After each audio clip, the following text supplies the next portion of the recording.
ഉത്തരാഖണ്ഡിലെ പഞ്ചപ്രയാഗുകളിൽ മൂന്നാമത്തേതാണ് കർണപ്രയാഗ്. അളകനന്ദയും പിണ്ടാർ നദിയും സംഗമിക്കുന്ന പുണ്യഭൂമി. ഇവിടം കേവലമൊരു യാത്രാകേന്ദ്രം മാത്രമല്ല, മറിച്ച് ഭക്തിയുടെയും ചരിത്രത്തിൻ്റെയും പ്രകൃതി ഭംഗിയുടെയും ഒരു അപൂർവ സംഗമസ്ഥാനം കൂടിയാണ്.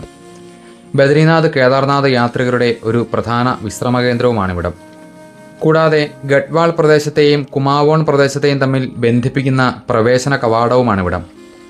പ്രശസ്തമായ റാണിഖേത്, അൽമോറ, നൈനിറ്റാൽ തുടങ്ങിയ ഹിൽ സ്റ്റേഷനുകളിലേക്ക് പോകുന്നതും ഇവിടെ നിന്നാണ്.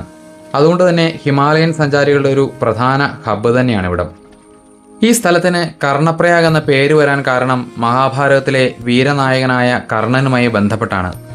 കർണൻ തൻ്റെ പിതാവായ സൂര്യദേവനെ പ്രീതിപ്പെടുത്താനായി വർഷങ്ങളോളം കഠിന തപസ് അനുഷ്ഠിച്ചതും കർണൻ്റെ ഭക്തിയിൽ പ്രസാദിച്ച സൂര്യദേവൻ അദ്ദേഹത്തിന് ഒരിക്കലും തകർക്കാൻ കഴിയാത്ത കവചകുണ്ഠലങ്ങൾ സമ്മാനിച്ചതും ഈ മണ്ണിൽ വെച്ചാണെന്നാണ് വിശ്വസിക്കപ്പെടുന്നത്.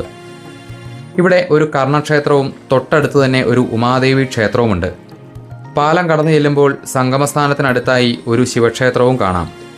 ഇവിടെ സംഗമസ്ഥാനത്തിന് അഭിമുഖമായി ഗംഗാദേവിയുടെ ഒരു പ്രതിഷ്ഠയുമുണ്ട്. അതിശക്തമായി ഒഴുകി വരുന്ന അളകനന്ദയും പിണ്ടാർ നദിയും സംഗമിക്കുന്ന ആ കാഴ്ച ഒന്ന് കാണേണ്ടത് തന്നെയാണ്. ഇവിടെ ഒരു ബീച്ച് പോലെ വിശാലമായ ഒരു മണൽ തീരവും കാണാം. വലിയ മലനിരകൾക്ക് നടുവിലായുള്ള പ്രകൃതി ഭംഗി നിറഞ്ഞ ഒരു പ്രദേശം. കാശിയിലെയും ഹരിദ്വാറിലെയും ഒക്കെ പോലെ ഇവിടെ പിതൃതർപ്പണത്തിനും വളരെ പ്രാധാന്യമുണ്ട്. കേദാർനാഥ് ബദ്രീനാഥ് യാത്രകൾക്കിടയിൽ അല്പസമയം മാറ്റിവെച്ചാൽ പ്രകൃതി മനോഹരമായ ഈ പ്രദേശവും ഒന്ന് സന്ദർശിച്ചു പോവാം.